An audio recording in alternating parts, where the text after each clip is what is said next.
Bem-vindos ao Fascinário. Hoje, adentramos os bastidores da Segunda Guerra Mundial, um período marcado pela relutância global após a Primeira Guerra. Da expansão japonesa à ofensiva nazista, mergulharemos em eventos intrigantes que culminaram no conflito global de 1939.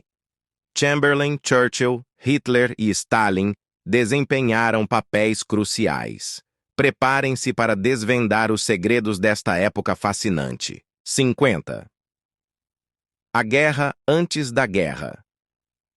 Na década de 1930, o mundo ainda estava marcado pela brutal Primeira Guerra Mundial, e poucas nações ocidentais queriam se envolver em outro conflito futuro. No entanto, as potências do eixo já estavam planejando, com o Japão Imperial expandindo seu território na Guerra Sino-Japonesa de 1937, levantando preocupações sobre a ambição japonesa.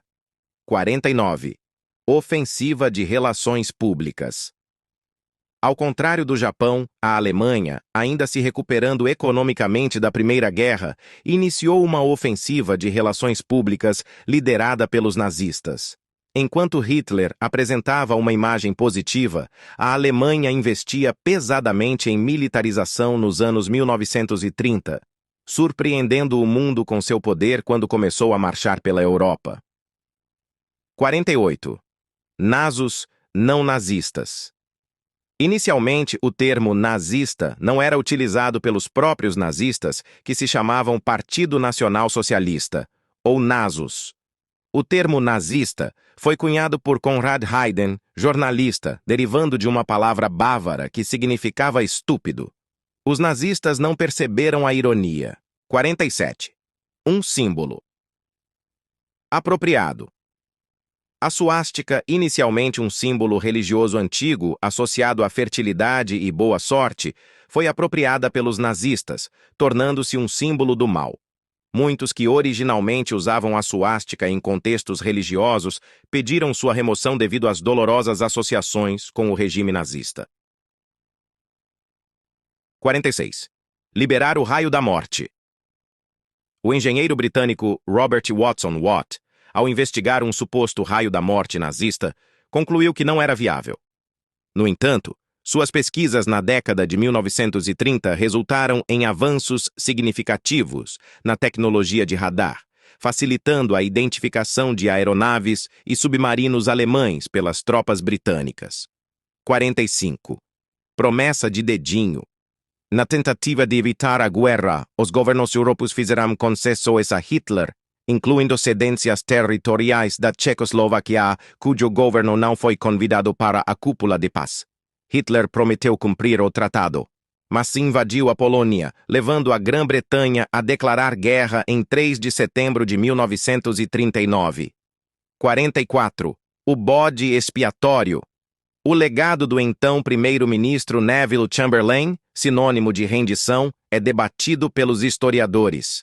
O veredicto rápido da época foi sua destituição antes da próxima eleição, substituído por Winston Churchill, indicando insatisfação com sua abordagem em relação a Hitler.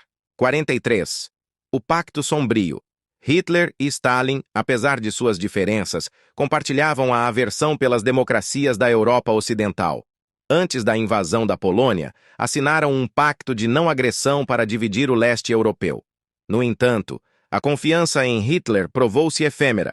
42. Sobrecarregada.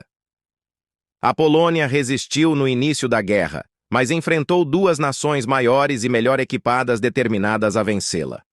Em setembro e outubro de 1939, durante a invasão, as forças polonesas foram devastadas, resultando em grandes perdas de soldados e a ocupação russa na frente oriental.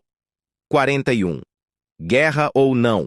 Embora a Grã-Bretanha tenha declarado guerra após a invasão da Polônia, suas ações iniciais, como a Guerra Falsa da Royal Air Force, não foram inspiradoras. Tanto na Grã-Bretanha quanto nos Estados Unidos, ainda não envolvidos na guerra, muitos defendiam o isolacionismo, resistindo à participação em outro conflito. Se você ficou fascinado por esses insights sobre os bastidores da Segunda Guerra Mundial, não se esqueça de deixar seu like, compartilhar e se inscrever para mais conteúdo histórico aqui no Fascinário. Comente abaixo com suas teorias e descobertas favoritas sobre esse período. Continuem explorando a história conosco. Até a próxima viagem no tempo!